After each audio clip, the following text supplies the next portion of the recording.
Laundry Room. I'm Nick Skislak. Michael Taylor sitting here. Today, let's talk about budgets. Cool? Budgets. Client budgets. What do you do? What happens when a client comes to you? And maybe this will be good insight too for clients or people that are thinking about hiring an agency. We can kind of give them the inside scoop of what we do when clients don't give a budget. Mm-hmm. And I think sometimes this works and sometimes it doesn't work. But let's talk about that a little bit. What do you do when a client comes in and they want these things and you say, okay, what's your budget? And they go, well, I don't know. I want to just give me pricing and we got to look. I have no idea what this stuff is going to cost. Mm-hmm. What do we do? What should be done? Mm-hmm. How do we look at that? I think in business, it is very parallel to our personal lives. When you walk onto a car lot, you have an idea of what you're comfortable spending, what you can realistically spend, and then what's out of bounds. What's out of bounds, right? So when you walk onto a Ferrari car lot, you wouldn't do so without knowing the floor pricing. You're going to have some sense, some idea of here's what I'm ready to drop. Versus if you walk on to the GM lot, the Buick lot, or the Chevy lot, right? You know that window. Clients are guilty of not doing the honest work of saying, here is the ballpark of what we are either comfortable or willing to invest in X. So there's like two ways that business would come in, and I think there's one of owner or operator or marketing guy comes in and says, hey, we're looking at a couple agencies. We want to get some pricing together. These are the things that we're looking to do. Can you give me a quote? And then the other side are these more formal kind of RFPs that go out, mm-hmm. where like some of the things, you're not allowed to know the budget, right? Like they probably have one, but they're not going to give it to you. Right. These are two totally different scenarios. I think for us, like for the most part, we've kind of stayed away from those RFPs. Yep. If RFPs didn't have a price in them, we'd say no, thank you. Just for that reason. Is this a Ferrari that you're looking for or a Chevrolet? Right. We have no clue. Right. On the flip, talking about that owner operator, when they come in and do it, it's kind of like a flex move. I feel like that doesn't really work. It gets an eye roll from us 9 times out of 10. Like, all right, this guy wants to double his biz and he wants to grow and he's coming to us and he doesn't have a budget. Like He doesn't have a budget. He's got a budget. Yes, absolutely. And he definitely has a budget. And he'll say, give me your best price. Yeah. What's your best price? Well, and I think the challenge and the reason it is an eye roll moment, this is a business that's coming to us. They don't run their business that way. Yeah, right. Right? You don't go to a restaurant and say, I want the value meal. And then the restaurant says, well, that's going to cost you a couple bucks more than I just charged the last guy because I just feel like charging you more. Versus customer saying, give me your best price for this value meal. What's your best price? You can do that cheaper than $4.99. No, man, the price is the price. What do you care about? What do you want to have? Here's the price. Our rule of thumb, which I think has worked really well for us, when a client comes to us, you can either have a budget or a scope. You can't have both, right? You can come and say, here's what I want, or here's what I need. Tell me what it's going to take to do that. Or here's what I have to invest. Tell me what I can do for that to get me closer to the goal that I'm looking for. I think that's what's done us really well on those calls too, like early on of when we do get scope, which is probably most common. I think that's more common to come with a scope rather than, hey, I got this bag of money, help me spend it. Right. That's not a good position to be in, I suppose, as a client going to an agency and saying, I got this bag, how should we spend it? Yeah. Though sometimes it does happen. On the scope side though, when we can get that a good understanding of what the scope, what they're looking for, I think we've done quite well at like coming out with that right away. Hey, what you're talking about sounds like $80,000. Where do you think about that? Where does that sit with you? And it's either a whoa or a, yeah, okay. I thought it'd be around there. All right, let's keep going. I love doing that at the beginning of of engagements or conversations, just to like get it out of the way. Because without knowing what the scope, and for first timers that haven't done this kind of stuff before, haven't worked with agencies in the kind of capacity, different types, I think that's the thing that we struggle with a lot, or that businesses today, it'd be hard to run a biz today looking for an agency with all the different agency types. I told you yesterday, we were talking to a e-com retailer, like an Amazon guy. He sells sugar-free candy. And our old accountant sent him to me. He's over in Grand Rapids. Hey, talk to my friend Nick. He'll at least give you the outside perspective thing of this. And this guy called and he was not scared, but hey, I got a meeting with my agency this afternoon. These guys keep telling me to spend more money. Tell me what it is. Like, I used to spend 5 years ago, I'd only have to give up 30% of margin. Now I'm closer to 40% of margin. Is this what's happening? And I had to tell him, yeah, I think it is. I don't think I gave him my honest 2 cents on it, that I don't really think your agency's trying to pick your pocket. I think they're being honest with you of like what it's going to take for you to continue to scale this thing. So not having the either relationship with your agency or the framework to know what you're going and asking for, getting that price thing out of the way early is really, really helpful. Heard this amazing quote perspective on a show that I follow, and it's, I think, very applicable for clients. The confidence that they lack in knowing what they should spend or invest is due to low competence.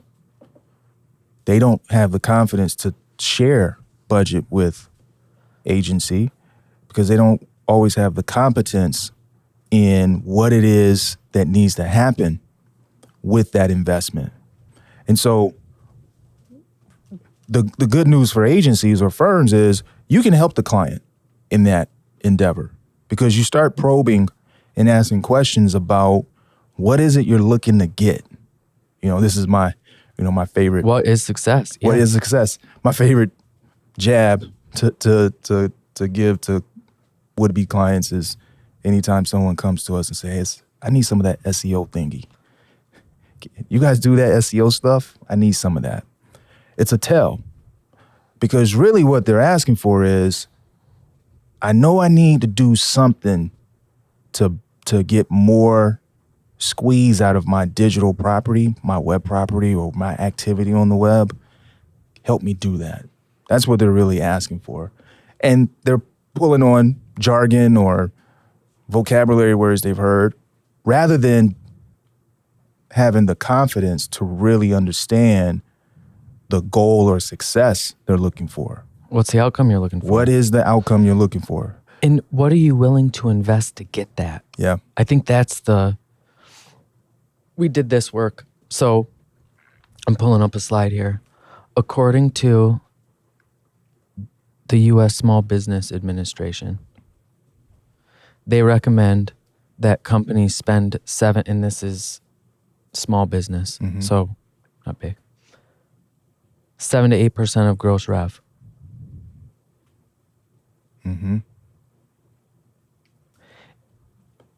Back into marketing. Into marketing. Yeah. Now, and this isn't for growth either. This is just hey, you own a biz. How much of your rev should you be putting into marketing communications? 7 to 8%. Cost of doing business. Now on the flip, when we were doing our research here, and it's so funny, the typical kind of government data here, U.S. Small Business Administration recommends 7 to 8% of gross revenue. However, we have seen businesses invest up to 20 to 25% of revenue back into marketing. So the delta is wide. Yeah, totally. Take for what it's worth. However, we looked at a couple companies. Salesforce, invested 46% of their revenue back into sales and marketing. What did that get them? 25% year-over-year growth. So here's a company, they spent basically half of the rev that they generated, and this was 2018, so it's a little older. Half the rev they generated to do what? Increase their rev 25%. Now, that's a residual business, right? For the most part, they've got a long customer journey. They keep clients. But what they were trying to do, and this is what gets interesting, is most of the time when you go to an agency, you're going to an agency to grow your business. You're asking them to help them grow your business. Well, how much? Because we get this sometimes too. Hey, man, I got what was it? $2 million biz, $3 million biz. I want to be a $20 million biz. All right, you want to 5X your business. You can't do that for 60 grand. Like that, the math there, if we could figure that out, and that's what's funny, we joke about is like, man, if we figured that out, we wouldn't be talking to you, man.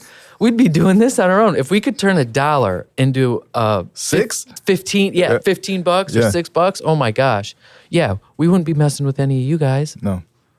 So getting really clear about what you want in a dollar amount too. That's where I know you and I are you have a little more diplomacy, shall we say, for the needs of a company as it relates to marketing communications. I'm a little more harder on like, yo, if you're going to pay me, I want to know exactly what I'm on the hook for. And I haven't seen too many clients that not be tied to a return on investment, right? Like if you just need things to be done, there is a need for that, certainly larger organizations. But for that under $50 million company, the value that you're going to get from an agency is going to come from its ability to make you money. And if you can't target that out of, hey, what is the growth that we're looking to achieve by investing in this? How could you know what to spend? Yeah. How could you know what to invest? So if you're a client, if you're a company, job one, when you are trying to engage with an agency or a firm, is know what your budget is and what you're trying to achieve with that budget. We're going to invest X in hopes of getting Y. We do that a lot. We've had that a lot too. Like client comes in and they will say, hey, we want to grow this much. And we come back and say, okay, cool. This is what that's going to take. And they go, oh, geez. Whoa. Okay. Maybe we want to grow too much. What does it look like if we only grew this much? Yeah. I think that's been successful for us too, to level set expectations and what it takes. And I think there's a certain credibility factor going through that exercise with clients where it's like, all right, these guys aren't just trying to get in our pocket or, charge us. And that budget conversation has a lot to do with how you define return.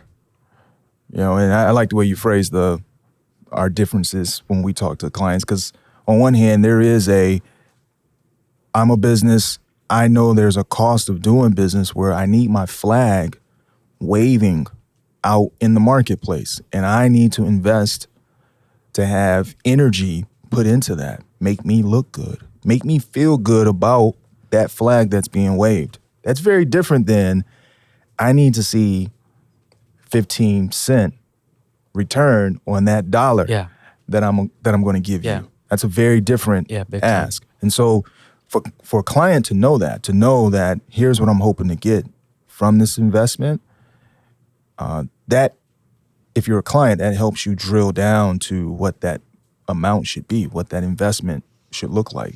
I think the big thing too with like the sharing the budget with the agencies versus not, and trying to get scopes together or getting pricing together, when you're huge, you get to play the RFP game. Right? Your name alone is, okay, let's go in blind. Let's try this. Let's see if we can get it, put our hat in the ring, so to speak.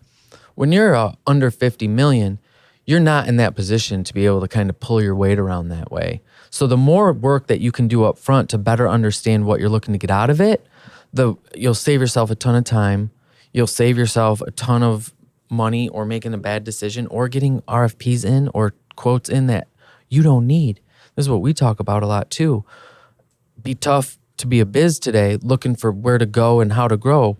The candy guy I was talking about yesterday, speaking with yesterday, he said, hey man, we do Google, we do Amazon. This is all I do. Yeah. And I told him, dude, you guys don't do social media? Nah. Do you do email? No. I said, man, to me, and we don't do a lot of retail. Certainly we don't sell candy. Right. But to me, Amazon can't be your business, man. You can't ride your business like you could 15 years ago, by the way. It worked then. You can't put your whole business on Amazon and expect that to grow.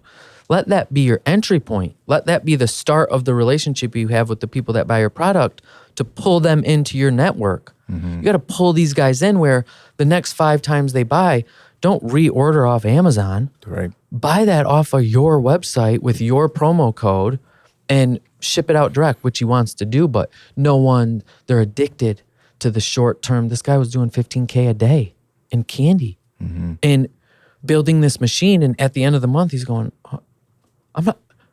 I'm going to go back down to $5,000 a day because I'm not making any money selling $15,000 a day. Amazon is. Heck yeah, they are. So is Google. Yeah. I like that example because that would help him define, here's what I'm trying to get out of my investment. I want to diversify or reduce my reliance on this channel that I'm using. Now I know how to frame in a scope that budget can work against. And the thing with this guy, I think through the nature of how we met, I had no skin in the game. So it made him very open. Yeah. He wasn't afraid to say he didn't know. And that's a big thing that I see a lot too. Clients come in, I want a little bit of I want this SEO thing. I want that social thing on TikTok, and I want to do the remarketing stuff. Yeah. And they don't have the confidence yet. They're trying to be guarded of, no, that's not really what you need though. Yeah. Those are good tactics perhaps, or good channels, maybe not, but let's really get to what matters to you. And what this guy, he wasn't afraid to say, dude, I'm doing Amazon and Facebook, Amazon and Google, and I don't know. Yeah. He wasn't scared to say, I don't know to me. I think when clients can say, I don't know to agencies, cool. We both know that you don't know. If you don't admit it, it makes it a lot harder for us to come up with something that's going to work for you if we got to play around that. And clients, so there's a competence or confidence issue, and that's why they don't share budget. Yep. There's a trust issue, right? Well, if I tell you my budget, then I'm not going to get the best deal. You're just going to give me a quote for the budget I give you. Exactly. And so there's diligence that a client should do when you're talking to a would-be agency for you in establishing what is trust. How do we define trust? And that's why the visibility, the transparency of here's what I'm hoping to get. And then you can put agency on the hook, show me how you're going to help me do that. Yeah. And so maybe we talk just a little bit about what are some ways a client could be more confident when they're bringing a budget or should bring a budget to the conversation. Because I know one of the tools we use is we talk a lot about lifetime customer value. Right? You are trying to grow your business. Okay, let's talk about what growth looks like. And one way is you acquire a new customer. What is that going to do to your business? One of the reasons we work in B2B as much as we do, because usually there is a higher lifetime customer value in a B2B space, be it retention of the client or it's a high ticket price on the product or service. And so when agency can help client understand you're going to invest X to acquire Y, but here is the lifetime value or return on that, that's usually an eye opener for them. Oh man, that's good, Mike. And the candy guy yesterday, I asked him, what's your lifetime customer value? No idea. No idea. Yeah. No idea how many people bought repeat. Yeah. So the first thing that we typically like to get into is, what is your lifetime customer value? And how do you answer that? How many clients do you have or a typical client? How long do they stay with you? And how much do you charge them in that engagement? And I think for a lot, the knee jerk is, it varies. Right. Oh, it's all over the place. Right. Some guys stay with us forever. you see the wide range. This is the jump off point. You have to understand what your average lifetime customer value is, because that's going to set everything else in place. Right. Until you know what that number is, you can't decide how much you're willing to invest to get a new one. Exactly. And if you don't have that, everything's going to be expensive to you. Right. Everything is going to sound expensive to you.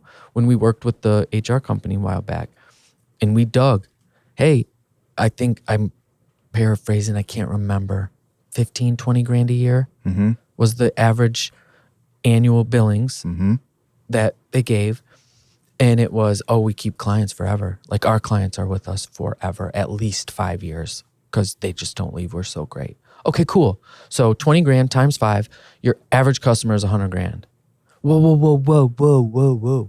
Because I go in and I say, okay, cool. You should be willing to spend 7 to 10%. You should be no problem spending 10 grand to acquire a new piece of biz. Right.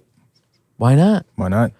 And this is okay, we're not going to use a 5-year lifetime customer value. We're going to use a 3-year customer value, which was a win for us because before that we were using a 1 year. Right. When you go to 1 year, now you're talking a 15, 20 grand lifetime customer value. You can't spend 5 grand anymore to go get that client, even though you should be, even though you could be. This is the piece that I think a lot of business owners, and again, I'm on that under 50 thing. I think the big guys clearly understand this, but the game today is the winners are going to be the companies that can afford to spend the most amount of money to acquire a new customer. Right. If you can spend the most amount of money, more than your competitors, and still be profitable, You win. You win. You beat everybody. And that's the kind of, I think, exciting part about this new digital business wave of attention and all that stuff where, and for us, B2B, we talk to B2B companies been around 30, 40, 50 years on sales squads only. Yeah. No marketing. And that's not turning the fruit that it used to be, right? That's not really doing what it used to do anymore. So you get into marketing and you're like, oh my gosh, we got to spend this kind of money on marketing? Well, man, you got a $500,000 sales team that's generating $400,000 worth of biz for you a year. Let's do the math. So I think doing the math is really important. Lifetime customer value, cost per acquisition, cost today, what is it now? And what can you tolerate? I think those are really good starting points to understand what kind of penetration you can have and what kind of investment you need to make to see a return. And if you've done that as a client, understand what your current state of acquisition looks like, current state of retention looks like in your business. Now you can have the confidence when you go to agency with what your expectation is with the investment that you put forward. And agency now can better serve you because now we can prioritize what the approach would be if we understand what the goals are. This is what I think we've done a really good job at. When you know what the goal is and the client gives us goal and we know what we're on the hook for, we know what to look for. We know what work we need to do now. Yeah. It's not deliverable based. Oh, we need to write these 4 blogs a month to help with SEO, or we need to post 18 social posts a week to this account. No, that's not what we're trying to do. We'll post 100 social media posts and we'll do 0 blogs based on the results that we're trying to achieve. Right. And that's the piece that I think relieves the pressure from agency, takes the pressure off of client of what they know what the KPIs are. Hey guys, do your thing. Yeah. These are the numbers I'm looking for. I don't know the mixture. Yeah. I don't know the recipe. That's for y'all to figure out. And if we can get to that, and we do that a lot. And I think it makes the relationship so much more healthier because those monthly meetings with clients now are red light, green light. We've got some leading indicators, but it's real matter of fact of this is what we hit. This is what we missed. Yeah. What are we doing to get better? Yeah. This is what we're going to do to get better. Yeah. And that makes a world of difference. Now you're thinking forward instead of these deliverables mindset. Budget also becomes easier to talk about if you're the client with agency, because now when agency recommends you need to spend more over here. No problem. If you have the intel as to what you're going to get or what we expect to get from that, it makes it much easier for you to invest versus, that old adage, Half. I think my marketing is working. I just don't know which half Yeah. is working. It's easier today to know Yep. which half is working and where you pull levers, where you pause or pivot, stay the course. That's easier now. And that's the piece too. I see a lot with, like, when you go to finance, you're a marketing person in-house, internal, and you're going to finance or your CEO and you're asking for money. And you go in with things like, hey, we really need to improve our social media because we don't post to social, and we really need to post to social because it'll get us in front of our ideal client. Finance people and CEOs don't understand that stuff. Like, Yeah.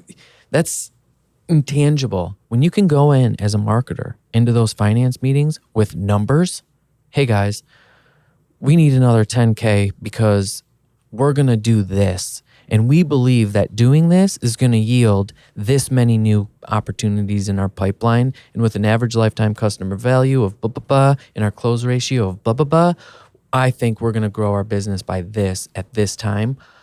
That's when, okay. No problem. No problem. You have a use case. You have a point of view on what to expect from this instead of the kind of ethereal. Yeah, the touchy-feely, like, anybody. Should you have a Facebook account? Sure. Yeah. You should be on Facebook. You should be on Instagram. You should be doing good on your website to do SEO and rank high. But until you add some sort of measurable outcome to those things, it's all like a good to have. And how do you value that? So, on the SEO side, you should do SEO. Well, go get a SEO guy, right? Give him $200 a month and have him write a couple blogs. Boom, box checked. Yeah. But if you're trying to do SEO to grow your business by a percentage, now you can kind of back into what you're willing to invest to get that. Mm-hmm. Mm-hmm. Yeah. So being more informed makes it easier for you to feel confident about the budget. I think for agency, doing the work of being honest with client, certainly on the media side, we manage a lot of media. Yeah. And clients don't always know, well, how much pressure should we be putting in the market with our media? And when you can do a good job of reminding them, here are your goals, here's who our target is, here's the research, or we're going to show you the work that supports why you should be investing X in media, makes it easier now to level set those ideas. And I like the HR example because they came in hot on, we want to grow this much because we want to compete with these other guys. And when we showed them, here's what those other guys are investing. You guys want to do that? We think you should. It was an instant level set of, actually, we don't want to grow that much. We don't want to invest that much. Yeah. So how about we grow this much? All right, here's what that looks like. And it's a great feeling for client and for agency when you can get 18 months down the road, 24 months down the road, do the look back, and you actually achieved it. Yeah, it is shocking to me how many people, client and agency, that get into engagements and don't really know what the preferred. Our favorite ask is, hey, we do this. We do this early in our new biz talk. Hey, we do this. We work together for a year. What, looking back on the year, for you to say, wow, this was a great success, what do you say? What is that? Yeah.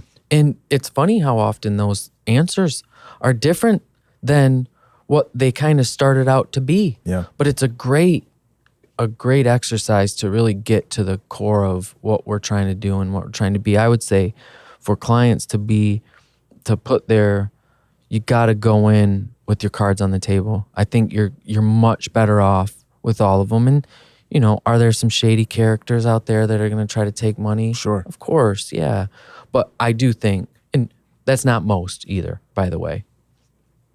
But when you do that, when you can lay your cards out and say, this is exactly what I'm trying to achieve, help me do that, you are going to get the best recommendations. You're going to be on target. There's nothing worse than going in, even for an agency, for us to go and through all the work of a proposal and all that thing to go and like freak you out about the price. That is the biggest waste of time for us. It is for you too. Why do you want to take another meeting with an agency that you have it's like the Ferrari. Yeah.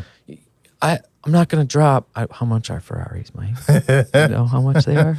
Are they like 250? Yeah, man. You have some. 250K? You have some that are. Yeah. And, you know. Yeah, I'm not going to drop 250. Don't bring the Ferrari in. Yeah. You know, give me the Cadillac or, you know. Yeah. Like those Broncos look pretty cool too. One last recommendation for client. You know, other than doing your diligence to know what you need to know about your business so you can feel confident in that budget, when you're honest that you don't know, come to the table with that. Because then a good agency will say, let us help you figure that out. Yeah. You don't know what to invest? No problem. Let's figure that out together. And you do that discovery work of getting to what a right-sized investment should be. And if you can do that as an agency for a client, it is an instant validator. Because now a client can go back to stakeholder and say, this is what we need to invest. Here's why. Here's what we're going to get from it. And then you can even get down into some of the tactical things that it might require. You're right. And, you know, we said at the beginning, most people come with a scope and not a budget. Right. It would be great if most came with budget, not scope. Right. It'd almost be better. Come with a budget and a goal. Yep. Rather than a scope of work that you think you need. Because that is where an agency can really flex for you and you get the most. And then you get the beauty of that. You get to put the agency on the hook for it. Absolutely. Why not? Yes. If you come and ask for a company overview video from us and then come in a week later and say, guys, I haven't grown my business. I put this video on my homepage and nothing happened.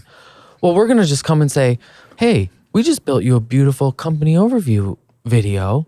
You didn't ask us to grow but if the client came to us and said, I'm trying to grow my business. What do I do? This is how much I got. Now you can put them on the hook for it. Agency's going to do this if you do it the other way. If you come in with a scope and then don't get the outcomes you're looking for, agency's going to say, oh, I didn't know. You said you wanted whatever. I laugh because that's a real example. That actually happened. Yeah. I want a company overview video. The real ask was, I want to grow my business or I want to grow my recruitment. Right? And it's, well, that's what you need to lead with. Yeah. Here's the goal. And, you know, for clients, and all of us are clients, right? All of us have other businesses that are selling to us. We don't want to feel stupid. Yeah. As a client. Yeah. Right? I don't want to feel dumb Yeah. when I need to make a buying decision. And so for the agency or for the firm that is trying to help, part of the goal is to make it easier, make it safe enough for them to be vulnerable. Hey man, I don't have a clue what I should be investing in this. I do have a clue of what my outcomes need to look like. And if you can come to the table with that, the right agency, the right partner will do that work with you to figure out what it should be. And everybody wins.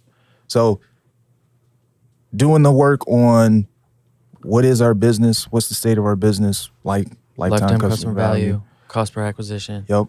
How much do we want to grow? What are the realistic goals that we're trying to achieve to help back into what that investment looks like? That will arm you for the best possible outcome when you engage with an agency. And then you can put them on the hook too. Yep. That's good. Good talk, man. Good stuff, man. This is the Laundry Room, guys. If you haven't subscribed to the show, do so. We're not just talking to our moms. That's for everybody else.